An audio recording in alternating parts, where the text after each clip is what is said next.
I'm playing 1 hour a day until I complete every retro achievement in Pokémon Unbound. Day 59. I thought today was going to be easy. We continue snooping around the Shadow Base, and eventually find the room where they're creating the Shadow Warriors. There I find the final clearance card I needed. Oh, a Zygarde cell. Before heading to the lowest floor, I returned to the room where Julio and I were trapped at the start of the game. There was a locked door back then, and behind it, the Garchompite. We are getting Mega Garchomp, let's go! Back on the lowest floor, I spot a red-haired guy walking into one of the rooms. That's not Julio. When I get there, I find Zeph arguing with him. The guy is Marlon. Zeph mistakes me for one of Hacklo's followers, and immediately challenged me to a battle. This fight is brutal. I changed my team several times, but unlike some previous battles, I always felt like I was close to winning. So I went back to my trusted mouse strategy, with Lucario and Nidoking headed for support. Zeph's Mightyena is incredibly annoying, constantly using swagger and landing sucker punches at the worst possible moments. Then Gengar Mega evolves. Since my strategy doesn't really work against it, I have to improvise. I use Scary Face, sacrifice my own Gengar, and somehow manage to bring it down. Explode is really bulky, and only falls after taking Gengar down again. Then comes the Decidueye, trapping my Pokemon with Spirit Shackle. Luckily, I managed to revive Gengar, but Zeph still has 3 Pokemon left. Somehow, Mightyena decides not to use Sucker Punch, giving Gengar the chance to knock it out with Venoshock.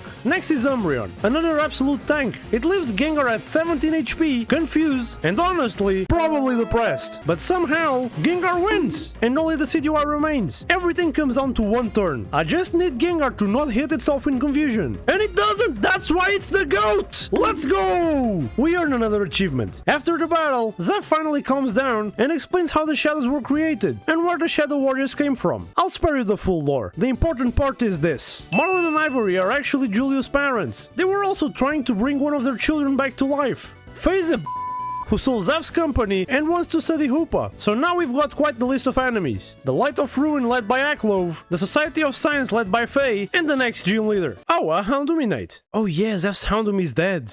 Marlon then gives me his suit. I look cool as hell! I head back to the Hara City and finally enter the gym. Turns out it's an electric and steel type gym. And there's a magnetic field that completely shuts down ground type moves. I guess it still isn't Gabai's time to shine. Oh, and I Mega Evolved Houndoom. Nice. And that's it for today. Tomorrow, we fight our way through the gym.